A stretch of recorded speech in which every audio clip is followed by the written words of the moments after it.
Hello students, आज हम देखते हैं वैद्युत द्विध्रुव। तो वैद्युत द्विध्रुव क्या होता है कि जब दो बराबर और विपरीत आवेश, ये दिख रहा होगा आप लोगों को, ये माइनस क्यू है प्लस क्यू है, जब दो बराबर और विपरीत आवेश अल्प दूरी पर स्थित होते हैं तो हम इसको क्या कहते हैं, वैद्युत द्विध्रुव कहते हैं। ठीक है। और जो वैद्युत द्विध्रुव आघूर्ण होता है उसको हम किससे दिखाते हैं, पी से दिखाते हैं। और पी जो होता है वो क्या होता है, क्यू इंटू 12। इसका फार्मूला होता है इन दोनों आवेशों में से एक आवेश और इन दोनों के बीच की दूरी, इसको क्या कहते हैं, वैद्युत द्विध्रुव आघूर्ण। P into P equal to Q into 12। अब इसकी जो दिशा होती है वो क्या होती है, ये वैद्युत द्विध्रुव आघूर्ण एक सदिश राशि होती है और इसकी दिशा द्विध्रुव की अक्ष के अनुदिश ऋण आवेश से धन आवेश की ओर को होती है। इस तरह से ये हम देखें यहाँ से, ऋण आवेश से धन आवेश की ओर को इसकी दिशा होती है। अब इसके बाद जो हमारी एडिंग आती है वो है वैद्युत द्विध्रुव के कारण उत्पन्न वैद्युत क्षेत्र की तीव्रता। वैद्युत द्विध्रुव के कारण उत्पन्न वैद्युत क्षेत्र की तीव्रता, इसमें दो केस आते हैं, दो स्थितियाँ उल्लेखनीय है इसमें। पहली स्थिति आती है अक्षीय अथवा अनुदैर्ध्य स्थिति। दूसरी स्थिति को बोलते हैं हम निरक्षीय अथवा अनुप्रस्थ स्थिति। अब क्या करते हैं, जो पहली स्थिति है वैद्युत द्विध्रुव की अक्षीय स्थिति में किसी बिंदु पर वैद्युत क्षेत्र की तीव्रता हमें निकालनी है। क्या करना है हमें कि वैद्युत द्विध्रुव की अक्षीय स्थिति में किसी बिंदु पर वैद्युत क्षेत्र की तीव्रता हमें ज्ञात करनी है। अब इसमें हम क्या करते हैं कि ये वैद्युत द्विध्रुव है माइनस क्यू और प्लस क्यू, इसके दो आवेश हैं, ए बी वैद्युत द्विध्रुव है और ये किसी ऐसे परावैद्युत माध्यम में स्थित है जिसका परावैद्युतांक k है। ये जो वैद्युत द्विध्रुव है इसके बीच की दूरी कितनी है, ये बहुत अल्प दूरी है, 2L इसके बीच की दूरी है। ये इसका बीच का पॉइंट है O, और जब ये 2L दूरी है, 2L दूरी है, तो ये आधी आधी बढ़ जाएगी, ये L हो जाएगी यहाँ से यहाँ तक और यहाँ से यहाँ तक भी L हो जाएगी, यानी A से O तक की दूरी L और O से B तक की दूरी भी L हो जाएगी। अब हमें क्या करना है, इस वैद्युत द्विध्रुव के कारण हमें बिंदु P पर वैद्युत क्षेत्र की तीव्रता ज्ञात करनी है। ठीक है। अब वैद्युत क्षेत्र की तीव्रता हमें बिंदु P पर ज्ञात करनी है, तो यहाँ से यहाँ तक की दूरी O से P तक की दूरी हम R मानते हैं। ठीक है। O से P तक की जो दूरी है इसको हम R मान लेते हैं। अब एक चीज़ और मानते हैं इसमें कि जो माइनस क्यू आवेश प्लस क्यू आवेश के कारण जो वैद्युत क्षेत्र की तीव्रता है ये E1 है। जो प्लस क्यू आवेश है इस आवेश के कारण जो वैद्युत क्षेत्र की तीव्रता है वो कितनी है, E1 है, और माइनस क्यू आवेश के कारण जो वैद्युत क्षेत्र की तीव्रता है वो कितनी है, E2 है। अब यहाँ से अगर हम दूरी देखें P की, B से P तक की दूरी देखें तो B से P तक की दूरी कितनी हो गई, यहाँ से यहाँ तक तो ये R हो गई। मतलब R में से यहाँ से यहाँ तक की दूरी, ये पूरी यहाँ से यहाँ तक R है ना, इस R में से अगर हम इतना हटा देंगे तो हमारे पास B से P तक की दूरी आ जाएगी, यानी जो B से P तक की दूरी होगी वो कितनी होगी, R माइनस L, यानी R में से इतना काट देंगे, ये दिख रहा होगा आप लोगों को, इतना काट देंगे तो क्या बचेगा, B से P तक की दूरी आएगी। ऐसे ही जब A से P तक की दूरी हम निकालेंगे तो क्या आएगी, R तो यहाँ तक है और R में जब इतना और जुड़ जाएगा यानी L और जुड़ जाएगा तो कितना आ जाएगा, A से P तक की दूरी हमारे पास आ जाएगी R प्लस L। इतनी बात समझ में आ रही होगी आप लोगों को। अब मैंने आपको एक चीज़ बताई थी कि जब किसी बिंदु पर वैद्युत क्षेत्र की तीव्रता निकालते हैं तो हम वहाँ अल्प धन परीक्षण आवेश रखते हैं Q0। यहाँ पे बहुत अल्प धन परीक्षण आवेश Q0 यहाँ रखेंगे। ये प्लस क्यू आवेश है, ये इसको इधर को धक्का देगा, इधर को धक्का देगा। ठीक है। ये आवेश प्लस क्यू आवेश इसको इधर को धक्का देगा, तो जो वैद्युत क्षेत्र की तीव्रता हमने इसके कारण E1 मानी है उसकी दिशा किधर को आ गई, इधर को आ गई, यानी फोर्स जिधर को लगेगा, फोर्स लगेगा इधर को। ठीक है।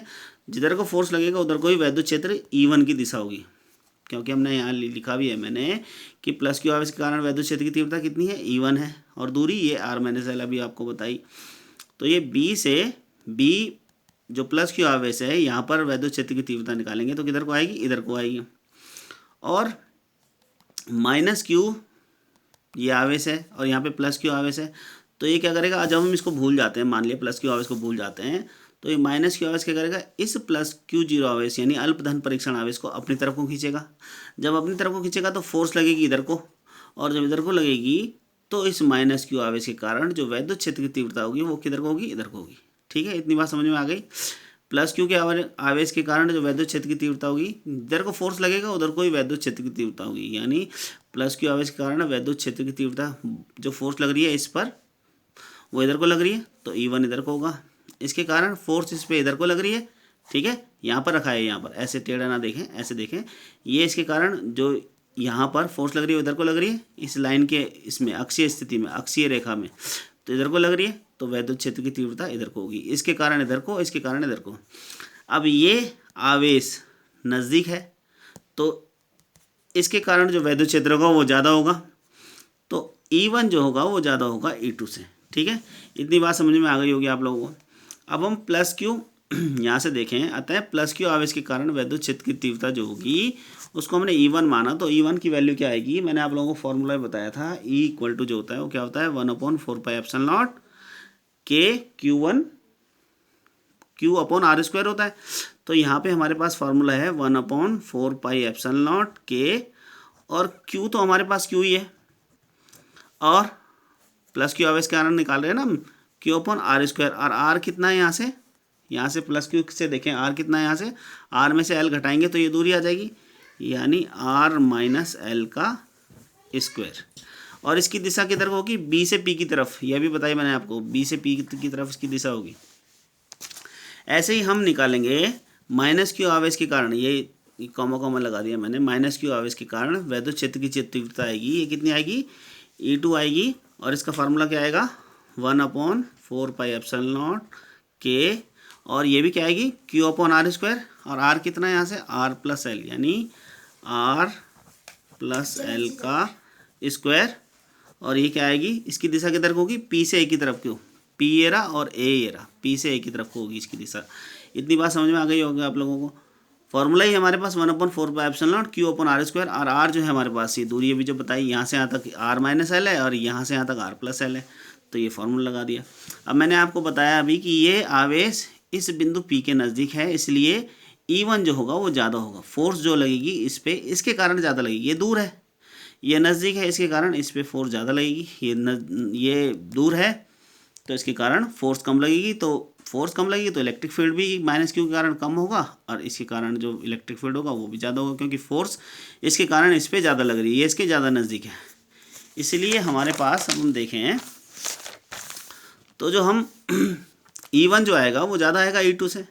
अब अतः बिंदु P पर जो परिणामी तीव्रता होगी वो क्या होगी, E इक्वल टू अब हम फार्मूला लिख दें, अभी लिखा है हमने 1/4πε0 Q अपॉन E1 कितना था, R माइनस L का स्क्वायर, और यहाँ पे K भी था, और minus 1/4πε0 K Q upon R plus L का स्क्वायर। अब यहाँ से हमारे पास E आ जाएगा 1/4πε0, K भी कॉमन है, Q भी कॉमन है, यहाँ पे आ जाएगा 1/R माइनस L का स्क्वायर और माइनस 1/R प्लस L का स्क्वायर, ये आ जाएगा हमारे पास।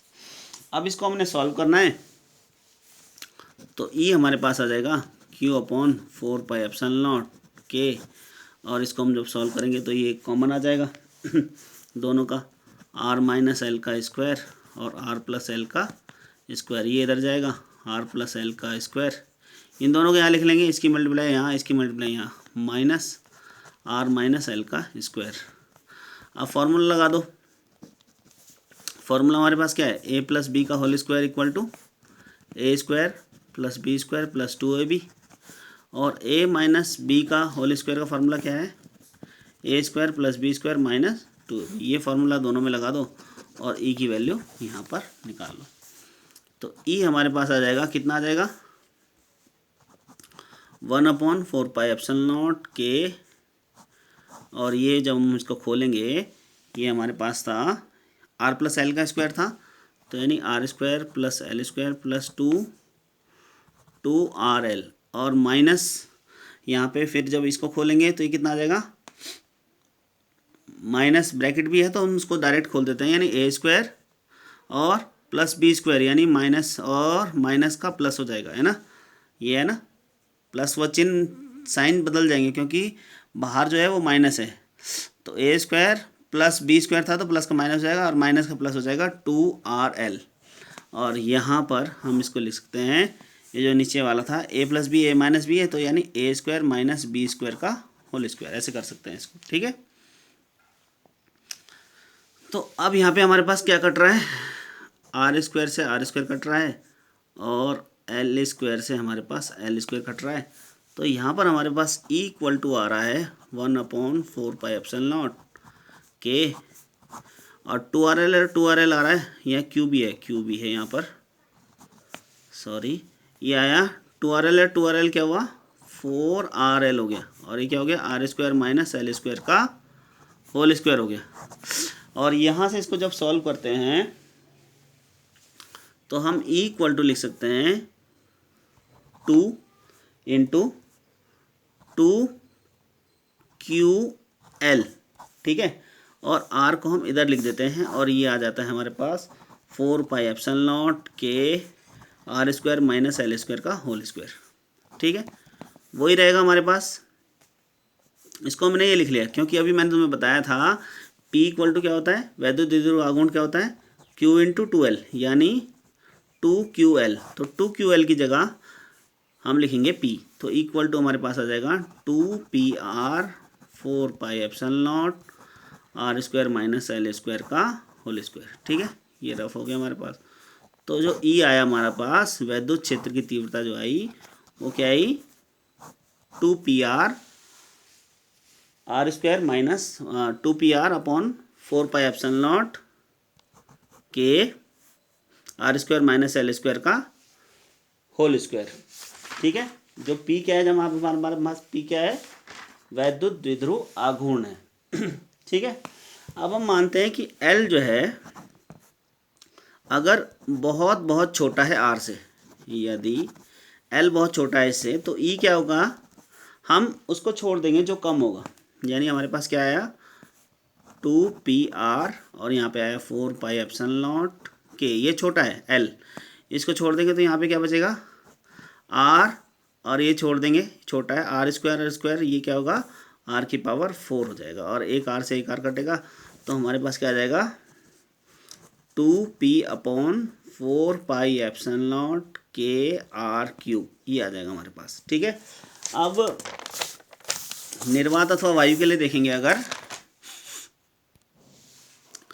तो यहाँ से हमने देखा E इक्वल टू आया हमारे पास 1/4πε0 के 2P अपॉन R³, और ये क्या है न्यूटन अपॉन कूलाम, क्योंकि E इक्वल टू था F/Q, और यहाँ से देखें न्यूटन में, ये कूलाम में।